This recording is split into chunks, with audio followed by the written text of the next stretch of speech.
Stop asking God for signs. Your heart is racing right now, isn't it? That familiar ache in your chest, the one that's been with you for weeks, maybe months.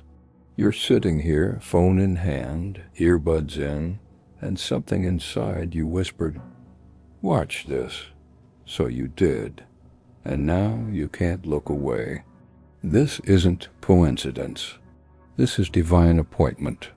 You've been asking God for signs because you're exhausted from waiting.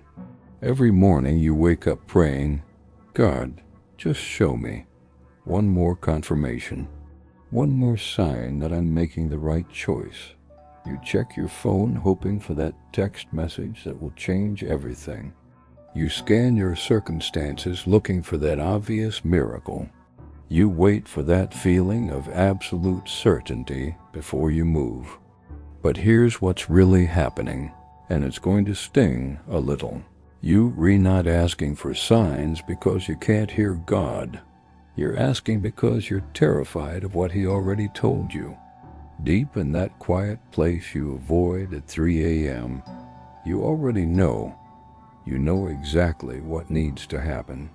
You know which door you're supposed to close, even though it's familiar and comfortable. You know which relationship you need to walk away from, even though it's all you've known.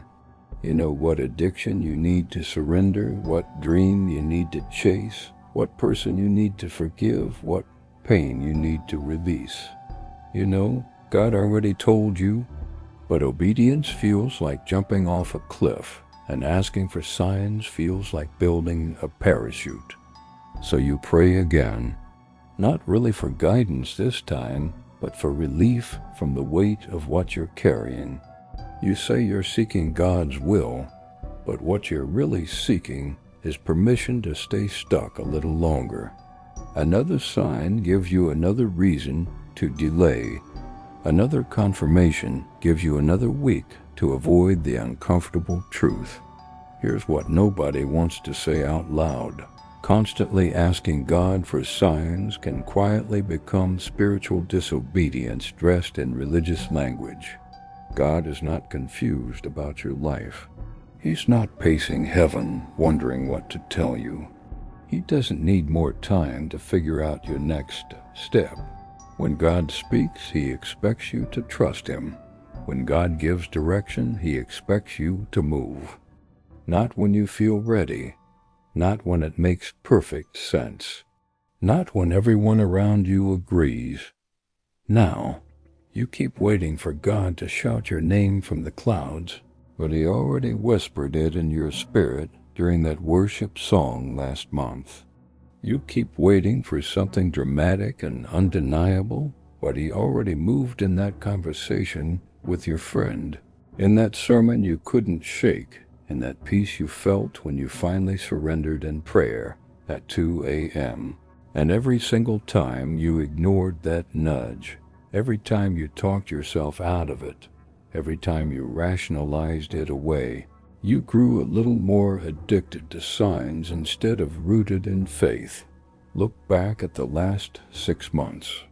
God has been speaking to you through that conviction that follows you everywhere, through the same message appearing in different forms, through the peace that vanished when you tried to force open a door.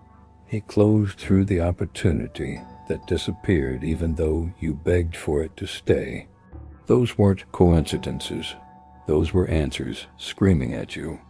But instead of responding with obedience, you responded with another prayer request. Not because God was silent, but because the cost of obedience felt too high. There comes a breaking point in every believer's journey where God stops giving signs and starts waiting for steps. Signs establish faith, yes, but once your faith is established, obedience becomes the requirement. Mature faith doesn't keep demanding, "God, prove it to me again."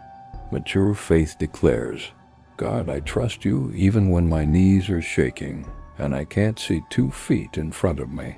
His silence doesn't mean He abandoned you. His silence often means it's your turn to move. God goes quiet when you keep asking the same question but refuse to accept the answer. He's given you in 10 different ways.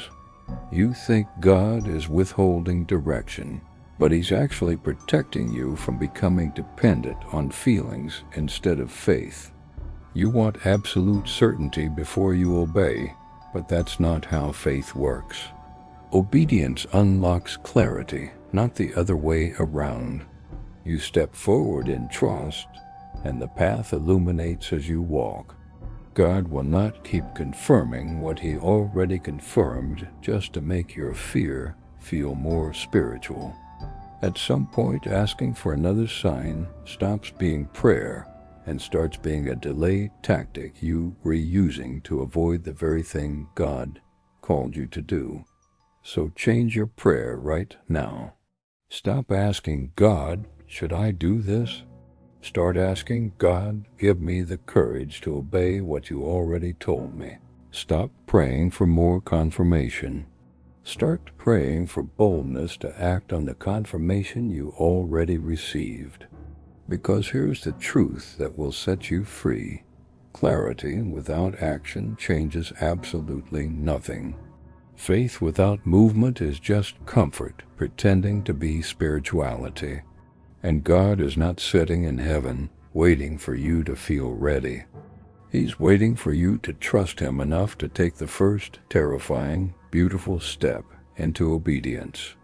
If this message is making you uncomfortable right now, if your chest feels tight and your hands feel restless, it's because this is touching the exact place where your faith meets your fear.